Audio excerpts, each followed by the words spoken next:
करो, तुम खतरे में पड़ सकते हो। साथ ही उसने ये भी कहा कि कानून को अपने हाथ में लेना ठीक नहीं है। टॉम को उसकी बात तो ठीक लगी, पर फिर भी उसने पीछा नहीं छोड़ा। उसने कट्स की गाड़ी को उसके फोन से ट्रैक किया, लेकिन कट्स ने अपना फोन डस्टबिन में फेंक दिया था, इसीलिए टॉम उसका पीछा नहीं कर पाया। तभी टॉम को अचानक हेलीकॉप्टर की आवाज आई। पास ही में एक बड़ा सा एक्सीडेंट हुआ था, जिसके लिए टीवी वालों का हेलीकॉप्टर जा रहा था। अब टॉम ने हेलीकॉप्टर के कैमरे को हैक करके कट्स की गाड़ी को देखा और अपनी साइकिल पे उसके पीछे हो लिया। कट्स एक खुफिया जगह पर गया जहाँ बहुत सारे कंटेनर्स पड़े थे। वहाँ पर वो अपने कुछ खास आदमियों से मिला। वो लोग यही प्लान कर रहे थे कि आए बॉय को कैसे निपटाना है। टॉम अंधेरे में छुप कर आगे गया। उसने एक गार्ड को देखा और अपनी पावर से बहुत सारी वीडियोस देखी कि ऐसी सिचुएशन में कैसे हमला करना है। फिर उसने उसी तरीके से हमला करके गार्ड को गिरा दिया। फिर वो ड्रग्स से भरी हुई एक क्रेट तक पहुँच गया और पूरे माल को आग लगा दी ताकि उन ड्रग डीलर्स का और नुकसान हो। और इससे पहले टॉम वहाँ से निकलने लगता, कट्स और उसकी गैंग अचानक वहाँ आ गई और उसके ऊपर हमला बोल दिया। मार खाते हुए टॉम को लग रहा था कि उसका खेल खत्म, तो उसने बचने के लिए आसपास के इलेक्ट्रॉनिक डिवाइसेस से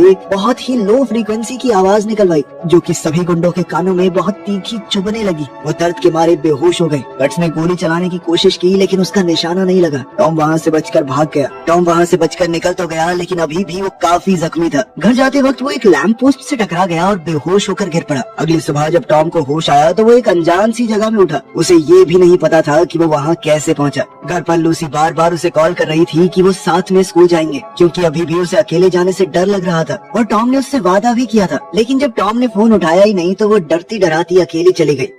एग्जाम के बाद जब लूसी टॉम से मिली तो वो उससे बहुत नाराज थी। टॉम ने समझाने की कोशिश की कि रात को कुछ दिक्कत हो गई थी, मैं घर वापस नहीं आ पाया, पर लूसी कुछ भी सुनने को तैयार नहीं थी। तभी दोनों ने महसूस किया कि सब लोग बिल्डिंग की तरफ देख रहे हैं। जब उन्होंने मुड़कर देखा तो उन्हें कैस की लाश दिखी। ये देखकर टॉम हिल गया। बाद में टॉम छत पर खड़ा डैनी से बात कर रहा था। बातचीत के दौरान टॉम ने पूछा कि कैस को किसने मारा होगा, जिस पर डैनी ने सीधा सीधा जवाब दिया कि आई बॉय की वजह से मरा है वो, उसी ने ये सब कुछ शुरू किया था। हाँ, वो गैंग में मिला हुआ था, लेकिन कोई भी पूरी तरह बुरा तो नहीं होता ना, नहीं सहन कर पाया अगला इतनी बदनामी। ये सुनकर टॉम दुखी हो गया। डैनी की तरह ही बाकी लोग भी दो हिस्सों में बट गए। एक जो सोचता था कि आई बॉय सही है, दूसरे जो उसे गलत मानते थे। अब टॉम बड़ा परेशान सा रहने लगा था, तो वो डॉक्टर के पास गया और कहा कि फोन के हिस्से जो मेरे दिमाग में घुस गए थे उन्हें निकाल दो। लेकिन डॉक्टर ने कहा कि ये बहुत पेचीदा काम है, तुम मर भी सकते हो, ये करना बहुत मुश्किल है। ये सुनकर टॉम उदास होकर वहाँ से चला गया। रात को टॉम ने अपने घर के दरवाजे पर किसी के खटखटाने की आवाज सुनी। जब वो देखने गया तो कट्स के आदमी ने उसे पकड़ लिया।